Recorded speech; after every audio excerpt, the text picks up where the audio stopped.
KVDAI Regional 2 Sumatera, Kepulauan Riau, Bangka Belitung dengan bangga mempersembahkan serial legenda daerah Sumatera Barat yang berjudul Sabai Nan Alwi.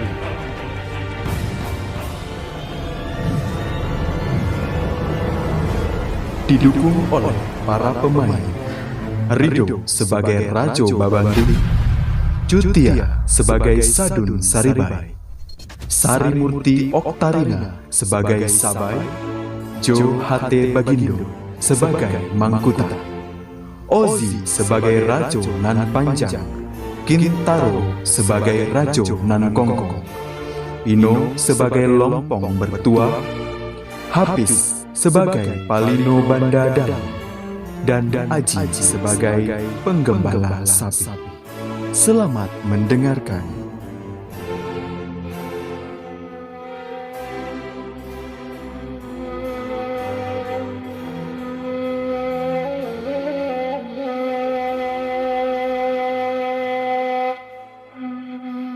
Alkisah di Padang Taro, Sumatera Barat. Hiduplah sepasang suami istri, Rajo Babanding dan Sadun Saribai. Mereka tinggal bersama kedua orang anaknya di sebuah rumah bergonjong 4 yang terletak di sekitar Sungai Batang Agam. Anaknya yang sulung adalah seorang gadis cantik bernama Sabai Nan Alwi. Sedangkan anak bungsunya seorang pemuda tampan bernama Mangkuta Alam.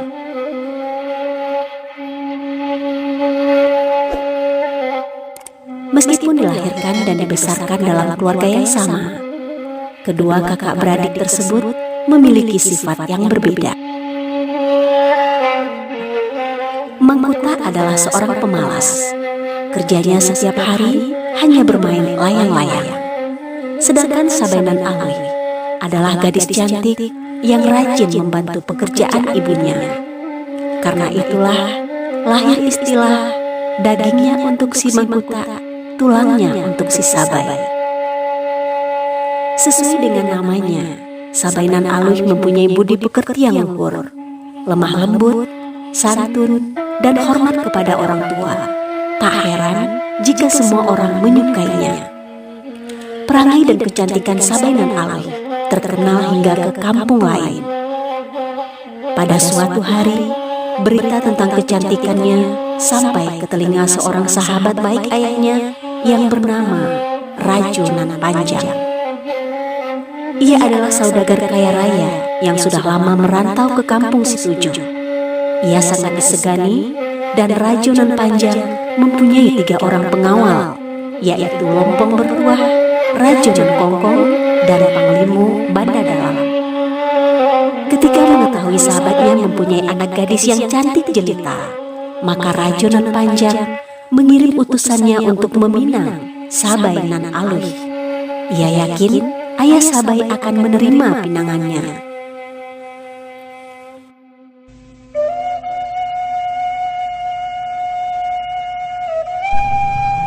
Wahai pengawal, aku mengutus kalian pergi menemui Rajo Babanding untuk menyampaikan pinanganku kepada anak gadisnya. Aku yakin Rajo Babanding sahabatku itu pasti senang mendapatkan menantu kaya seperti aku. Duli Tuanku Rajo, kami akan melaksanakan perintah Tuanku untuk menyampaikan pinangan Tuan Rajo Nan Panjang kepada Rajo Babanding. Baiklah Tuanku Rajo, kami berangkit sekarang supaya niatan Tuanku cepat terlaksana. Benar apa yang dikatakan Panglima Banda Dalam. Kami akan berangkat hari ini juga. Kami bertiga mohon pamit, Tuanku.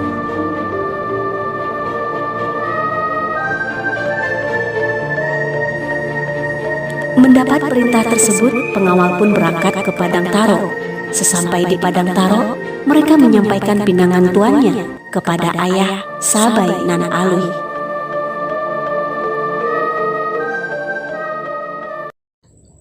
Kami adalah utusan Rajo Nan Panjang dari kampung Situju. Kedatangan kami kemari untuk menyampaikan pinangan tuan kami kepada Saibanan Aluh. Begini tuan-tuan, saya tidak bermaksud mengecewakan hati sahabatku itu. Tolong sampaikan permintaan maaf saya kepadanya, bahwa saya malu bermantukan orang kaya yang seumur dengan saya. Mendapat penolakan dari Raja Babanding, para utusan pun langsung kembali ke kampung Situju dan menyampaikan berita tersebut kepada tuannya.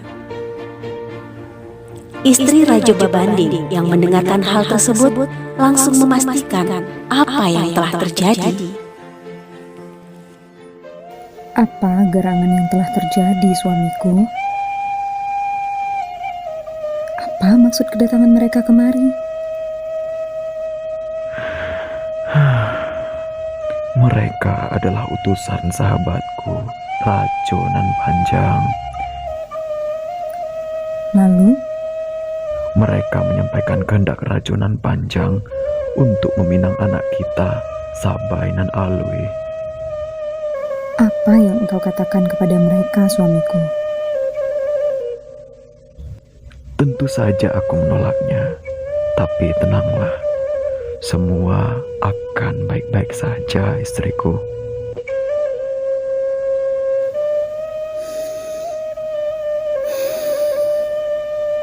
Baiklah kalau begitu, suamiku. Sementara itu di tempat Rajo Nan Panjang, beliau merasa terhina dengan penolakan itu.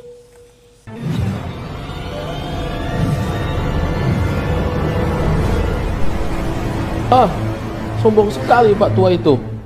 Masa tidak mau bermantukan orang kaya? Maaf Tuan, apa yang harus kita lakukan selanjutnya? Apakah kita harus memaksanya, Tuan? Jangan dulu pengawal. Aku akan datang sendiri ke sana untuk melamar Sabai dan Alwi. Aku yakin Raja Babanding tidak akan menolak lagi pinanganku kali ini. Pak Tua itu pasti tahu bahwa aku ini orang yang besar yang mempunyai anak buah yang sangat hebat seperti kalian. Akhirnya berangkatlah Rajo Nan Panjang bersama 3 orang pengawalnya menemui Raja Babanding. Dan Raja Babanding merasa bahwa sahabatnya sudah melanggar sopan santun karena langsung melamar anak gadisnya kepada dirinya sendiri.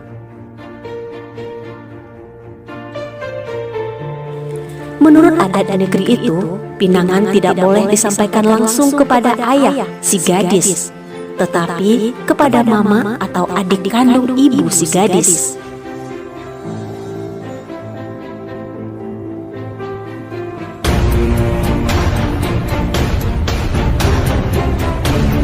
Sahabatku, sebaiknya kita berunding di luar rumah saja. Mengetahui pinangannya ditolak, maka Raja Nan Panjang sadar bahwa dirinya ditantang berkelahi.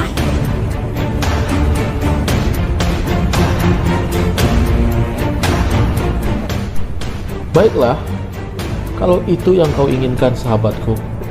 Tapi di mana kita akan berunding? Kita berunding di padang Kanakonan. Kapan?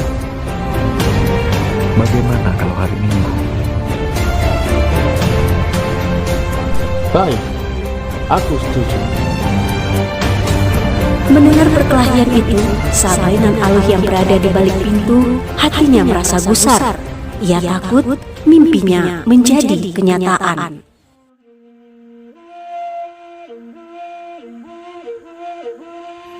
Ayah, apakah engkau akan memenuhi tantangan Raja Nan Panjang?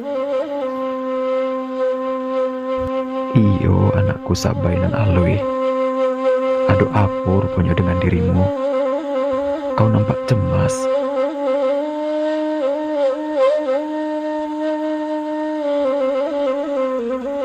Tenanglah, aku akan menghadapi Raja Nan Panjang dengan segala kemampuanku.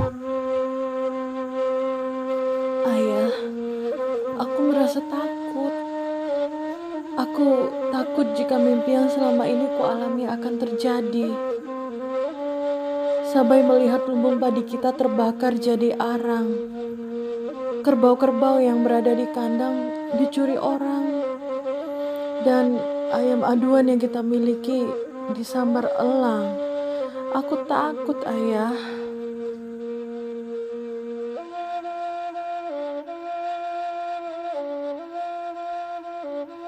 Anakku Sabai, mimpimu itu berarti baik.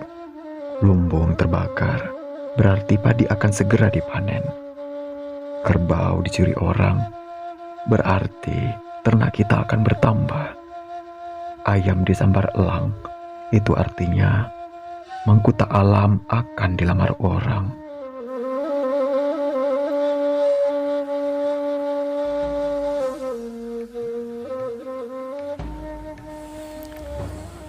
Pada hari yang telah disepakati, pergilah Raja Babanding ke padang pamanuhan dan mengajak Panglimu Parangtago. Hai pengawalku, kuperingatkan kepadamu, jangan sekali-sekali memandang remeh Raja Babanding. Meskipun ia nampak lembut, ia cukup mahir dalam bermain silat dan hatinya tegar sekeras batu karang. Berhati-hatilah. Baik, tuanku.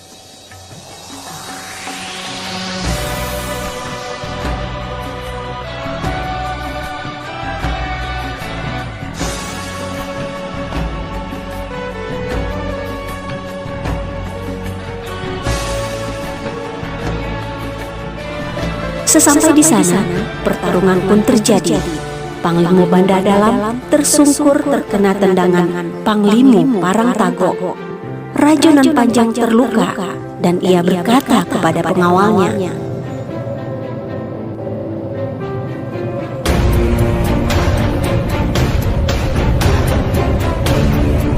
Nan Kongkong, kenapa kau diam saja? Cepat tembakkan senapanmu.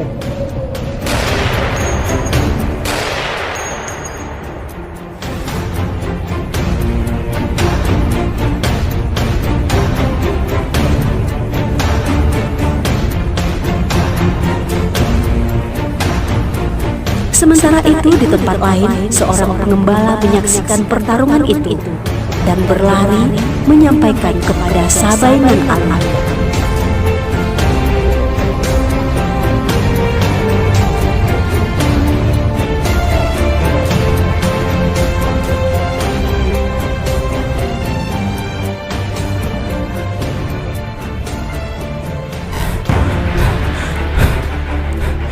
Sabai, ayahmu Raja Babanding terluka di pertarungan. Rajunan Panjang telah berbuat curang. Ia menyuruh Rajunan Kongkong menembak ayahmu dengan senapannya. Mendengar berita ini, Sabai nan Aluh dan ibunda Sabai pun langsung terhenyak.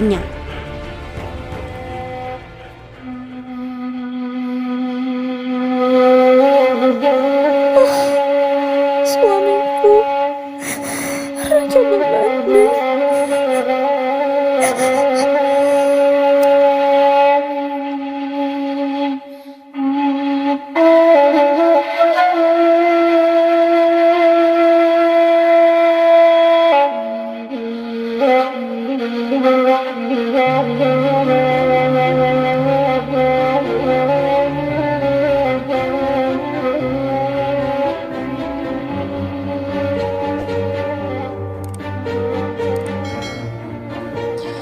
Hai Mangkuta, mari kita ke padang panahunan. Tak. Aku tak mau ikut. Aku sungguh takut mati. Ayah kita terluka parah dan sudah meninggal tertembak senapan di dadanya. Bukankah aku akan segera menikah? Percuma kau menjadi laki-laki. Sungguh pengecut. Sabai langsung mengambil senapan di kamar ayahnya dan berangkat ke padang panahunan. Di tengah jalan, Sabai berpapasan dengan Rajunan Panjang.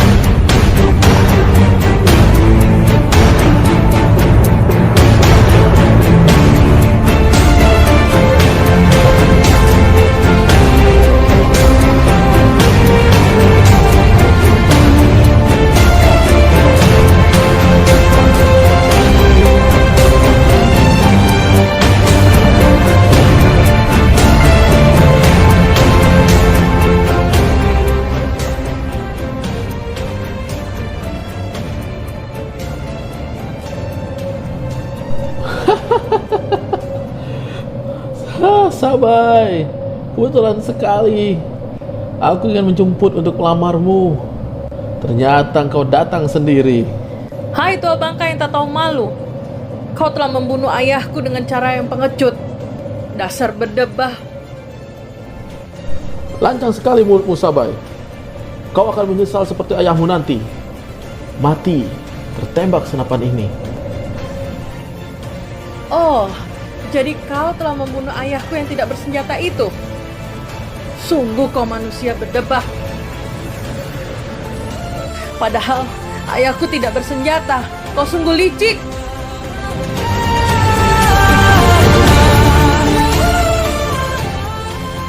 Akhirnya, Sabai menuju tempat di mana Rajo Babanding tewas dan menangis serta memeluk jasad Rajo Babanding.